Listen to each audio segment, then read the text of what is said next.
Yo, what's poppin', guys? Welcome to Getting Over It Scratch Edition Griff Patch. Hey there, I'd like to thank today's video sponsor, me. Go subscribe to my second channel, DkGalaxy, where you can see me play games for hours at a time. I've recently started to post 3 videos a day there, so if you're interested in that, go ahead and check it out. I tend to swear a bit in those ones too, so if you're a little rebel edgy boy, that's a great place for you to go and hang out. But yeah, anyways, back to the video. The world record is currently 46 seconds. Holy crap. For those of you that don't know, for those of you that are new, I played this game, I think a year ago, and it took me maybe an hour and a half to do it, right? And then I posted an update that I've been practicing it, and I got my personal best of, I think, 4 minutes and 17 seconds, 27 seconds, 7 seconds, I don't know. It was 4 minutes and something. I'm coming back to it now. Haven't had practice in such a long time. But can you kill yourself going this way again, like you can in the original? You can. Okay, yeah. So I don't know how long this is gonna be. It's been a while since I've played this. I don't think I have my skill to go fast as I used to. I think I'm still pretty slow.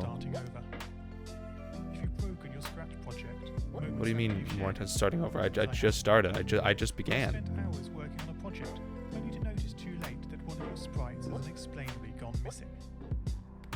Difficult to name thing of thing block within the sensing category, amazingly useful but capable due to a scratch bug of leaving you crying as it dumps all your scripts in one big and ordered heap. If you've made real progress coding a game over the course of the week, only to come back the next day to discover you weren't even logged in, nothing has been saving. I don't know any time I've done that, not been logged in. Starting up. If you're not ready for that, like if you've already had a bad day at school, then what you're about to go through may be too much. Feel free to go away and come back. I'll be here. No, it's okay, Griff. Thanks for coming with me on this trip. I'm here. I'll understand if you need to take a break at any point. Just find a safe place to stop. Remember to pause the game by pressing P. On Scratch, you can find loads of remixed or reimagined recreations of existing games. And with good reason. George Bernard Shaw said, imitation is not just the sincerest form of flattery, it's the sincerest form of learning. This game is a recreation of a game that came out in 2017, titled Getting Over It with Bennett Foddy. That game in turn was a homage to a free game that came out in 2002. Both games involved I remember this using a hammer skip. of a mountain assembled from assets and objects sourced from many other games. It seems appropriate then that when trying to recreate Getting Over It in Scratch, that we should construct our mountain from the same assets used in literally millions of Scratch projects, the unmistakable contents of the Scratch costume library. Yeah. Like Unity or Unreal, Scratch does not provide you with a built-in physics or 3D rendering engine. There's no state-of-the-art debugger. You can't even pause your scripts. Yeah. You're forced to program old school. Our experience capped at 30 frames per second on a 480 by 360 pixel stage. Almost lost there. But these very restrictions force us to experiment, to think out of the box, to grow as developers as we become masters of all things Scratch. It's fine. We're at the slide, I think. What we lack in technology, we make up for in community. This fantastic bunch of budding software engineers, building, learning, creating, playing, remixing, a diverse group of people, is the very Scratch assets we now so skillfully attempt to ascend. You know anything else to say? Timing. The digital world, or in the real world, has certain essential properties that give the game its flavour. No amount of forward progress is guaranteed. When you start Getting Over It, you're standing next to a dead tree, which blocks the way to the entire rest of the game. You're right. Poke at it, exploring the limits of your reach and strength, trying to find a way up. When starting a new Scratch project, that initial blank slate is both refreshing and at times a little scary. I don't know if that's scary. If we could travel forward in time and review our finished projects to see how well they turned out. I certainly wish we could. The real draw of coding, what gives it that special zing. I guess we're already on the present spot, so I'll just come down here. Never done before. At this point, you don't want to fall into the trap of rushing into creating loads of content, designing all the levels, the player costumes, all the easier stuff that can be perfected later. No, before all that, you need to prod and poke that tree. That is, understanding the coding difficulty difficulties you're expecting to face and try out any ideas to solve them. You may not be able to time. Yeah, I'm not nearly as good as I was like a year ago. how well the Clearly. project is like to go. 'Cause I think I was done with the game already. Potentially save yourself a lot of time. This project began life a couple of months ago as 3 simple scripts: the player, hammer, and level. I spent no time on the art, just using Sckags and a few rectangles drawn in the sprite editor. The scripts for the player quickly mocked up in a similar fashion to those I teach on my YouTube channel. With the hammer I had to improvise because I'd never done anything quite like that before. And boy did I prod and poke at those scripts. What I had imagined and the results I was achieving were hard to reconcile. The hammer and the player sprites would get stuck in the walls and ground, shake and jiggle and clip up to the top of the screen. Worst of all, when I tried the bread and butter action of lifting the player up upon the hammer, any tiny movement would throw the player into a crazy up and down motion as if bouncing upon a possessed pogo stick. Things don't What? always turn out as you want them to, and sometimes it's good to take a break. So, for the time being, I shelved the project, letting it slowly slip down the list of unshared projects, joining the countless multitude of unfinished, unseen projects that haunt the vast storage archives of MIT. Ooh. How poetic, Griff. Have you, as you've been playing this game, stopped to wonder how you can balance on a hammer that is held out to one side? No, I haven't thought about It that. feels quite natural in game, but try it in the real world, and you'll not get your feet off the ground. Griff, have you tried this in the real This world? game is bending the rules of physics. Really? Although I was not actively working on the project, the desire to code the game and solve the initial problems constantly played on my mind. Finally, I decided to give it another go. Okay.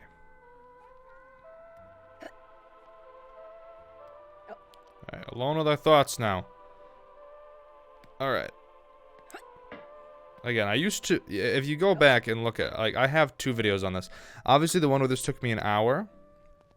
And then the one, me going over my personal best record. Which obviously used to be really close to the world record.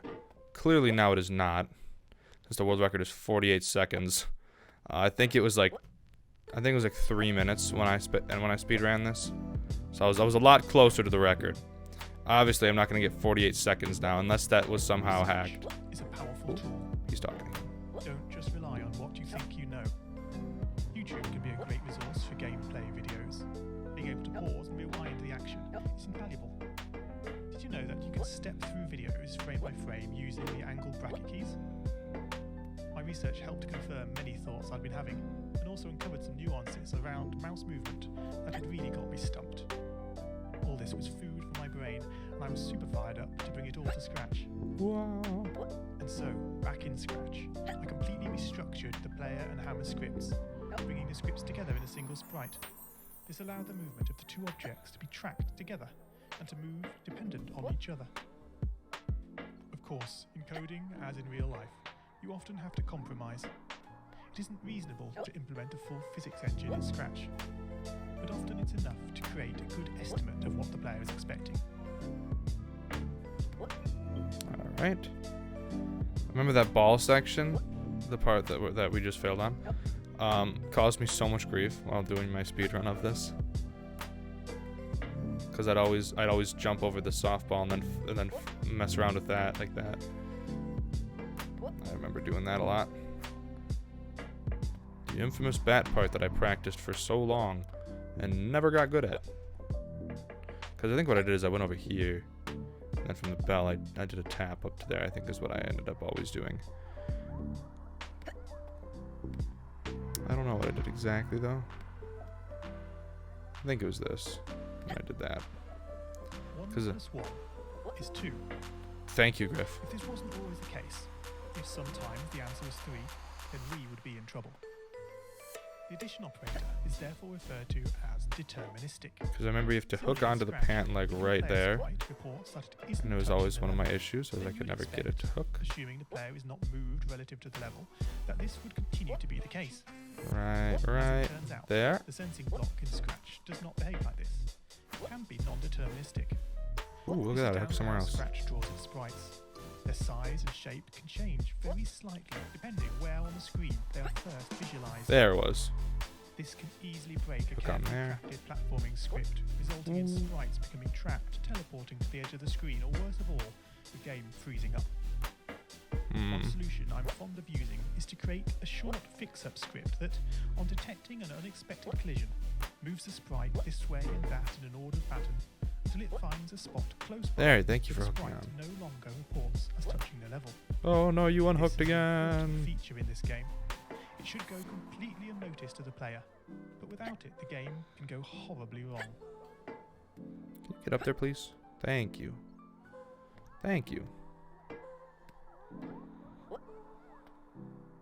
Now hook on to where you need to hook. Or do that. That works too. Hook on anywhere, really. Wherever you can hook. I don't really care where. Here, let's try this. Yeah, let's do that. Let's get my body up there. And then do the thing. No. Oh man, you lost a lot of progress. No, I didn't, Griff. Your sensing was off. Your sensing was off, Griff. I am fine. Your sensing was slightly off. I am perfectly fine. My mouse did not get out far enough there. That's fine.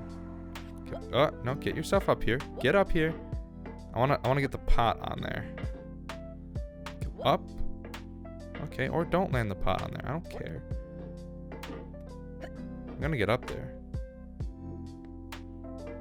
I am not in my speedrunning mode. I don't remember how I did this so fast. Well, I do know how I did it. It was just me doing it over and over and over and over and over again, an unhealthy amount.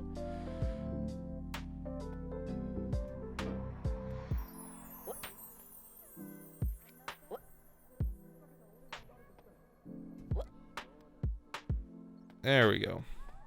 And I fumbled on this part on my speedrun Now the so final much. climb. I remember. I'm sorry to say goodbye, but thanks for playing my game, for giving me the time. Up the tree you go, your struggles end in sight. I gotta wait for the gravity to bring me back down, Griff. Drift into the night. Don't mind me. Yeah.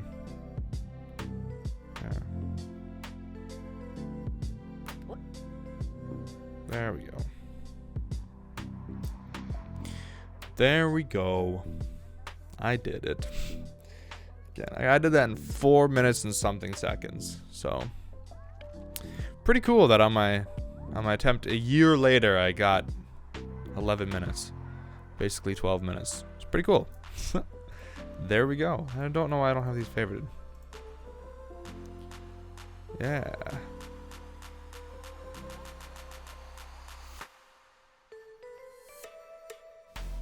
Yeah. That's what's up. Okay. Thank you guys so much for watching. If you like it and like it anyways, because you should go watch my other videos on this. Mainly the speedrun one. The other one's like an hour long. It took me an hour to beat this. Thank you guys so much for watching.